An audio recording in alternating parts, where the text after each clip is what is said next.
What exactly is old money? Old money is essentially inherited wealth. Old money is wealth that has been inherited over many generations by a family. An indicator of social class could be old money. People frequently assume that old money families are wealthier than new family monies.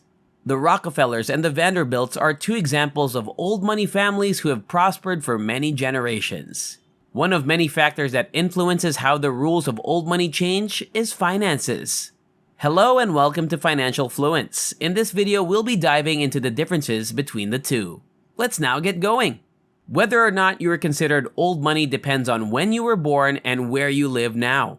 European old money, for example, is mostly owned by nobility or royals and aristocrats who have amassed wealth and titles. The most well-known are the British royal family and, to a lesser extent, the Rothschilds. However, when you cross the Atlantic, old money examples change. Families considered old money in the United States would be relatively young by European standards, which makes sense, given that America is younger than many of Europe's royal bloodlines. This shows that Columbus was just starting to learn about the American continent when families in Europe were getting richer. This is among the causes of Americans' historical contempt for aristocracy and titles. For example, the Vanderbilts got rich through their railroad empire, which they started in the same century. The Rockefellers, on the other hand, got rich through their oil business, which they started in the 1800s. What is new money exactly? New money refers to those who did not inherit their wealth but instead earned it and is most commonly applied to self-made millionaires or billionaires. Most people in pop culture, on the internet, in the NBA or any other sport, and in business today are new money. They did not inherit wealth from their forefathers. Instead, they amassed it during their own lives. To the dismay of those who are proud of their ancestors, new money is frequently richer, which the former despises.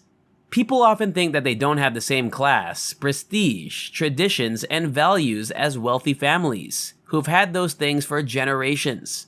Even if new money has more money, it is less respected and thought of as less valuable. So while the Vanderbilts and Rockefellers have prestigious institutions named after them, people like Jeff Bezos are viewed simply as wealthy individuals. Number 1. Their source of wealth. As we already said, old money has been passed down from generation to generation, while new money has only been made in the past few years. In America, the majority of old money families are descended from industrialists, whereas new money families can be found among entrepreneurs and celebrities. Number 2. Their social perception. When people talk about old money, they usually mean a lot more than just how many generations of wealth they have. Many old money families live in the Northeast, which is considered more sophisticated, educated, and respectable. Families with new wealth are typically from the West Coast and frequently have rags to riches success stories. These families were not always wealthy, but they succeeded in business or the entertainment industry and built their own fortunes. Even though new money families may be as wealthy as old money families, they are not considered upper class. Number 3. Their spending habits. Financial restraint is more common in older families. As children, they were taught that they were only entitled to their family's money, not their own. It is also their job to make sure that wealth is passed down from one generation to the next. They do own expensive cars, live in luxurious homes, and wear the most expensive clothing, so they are not frugal spenders. They do, however, spend their money more wisely, and they think of big purchases as investments instead of wasteful spending. From the outside, it's easy to overlook how wealthy some people are.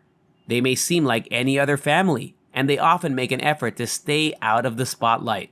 Families with new money are more likely to consider their money theirs to use as they please, as opposed to something they have to pass down for generations. New money is often associated with more frivolous spending, or, in other words, people are known to show off the money. We've all read or heard stories about celebrities who became millionaires only to quickly lose it all. Sam Walton, the founder and owner of Walmart, exemplifies old money. His family was worth approximately $23 billion at the time of his death, and this wealth was preserved and passed down as new generations were born.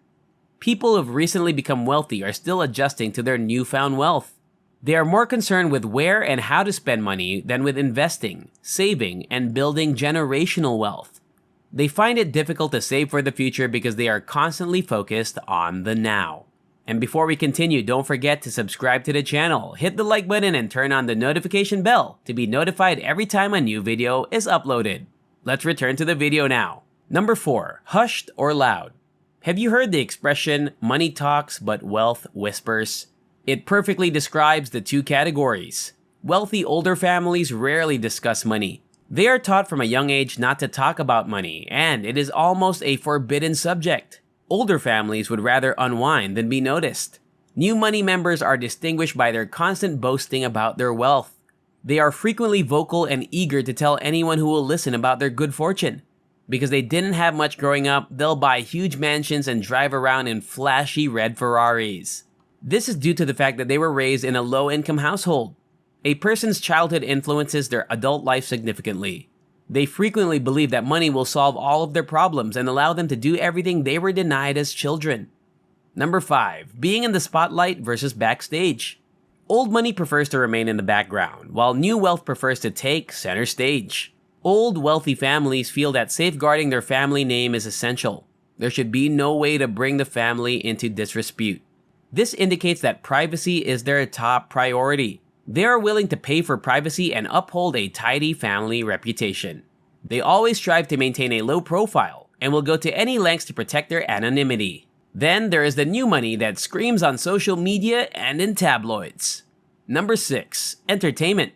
Old money is considered cultured for a reason.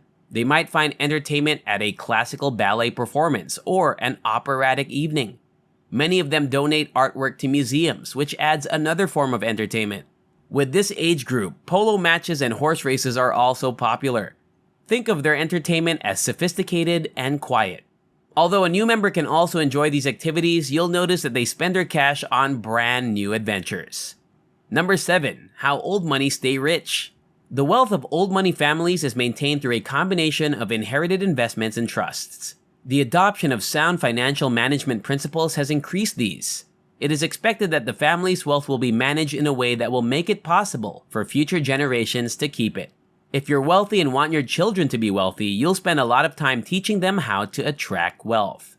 Old money does one thing right. It is financially literate. The majority of us are denied this during our academic years. A family that has saved up billions of dollars over many generations will be hard to get rid of. Wealthy parents make sure their kids learn responsible money management skills so that the money keeps coming in. Number 8. New money as an insult. The terms new money and nouveau rich are derogatory. As the name suggests, it is for people who have just recently become wealthy.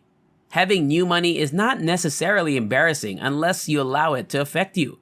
All of today's millionaires become wealthy relatively recently. Number 9. Should you really care? Old money families take great pride in the fact that their wealth has been passed down through generations. The vast majority of the world's billionaires, however, are self-made. To name a few, Jeff Bezos, Elon Musk, Bill Gates, Larry Page, and Sergey Brin have built their fortunes from the ground up. Even if they do not have the social standing of old money families, someone who has amassed wealth through hard work has a lot to say. As the number of self-made millionaires grows, the significance of old and new money labels diminishes. Be less concerned with labels and more concerned with the lessons you can glean from both cohorts. What do you think of this? Are the distinctions between old money and new money really relevant today? Let us know in the comment section below. I hope you enjoyed this video. If you enjoy similar stuff, check out my other videos. And if you like it, hit the like button, subscribe to the channel, and turn on the notification bell. And I'll see you in the next video.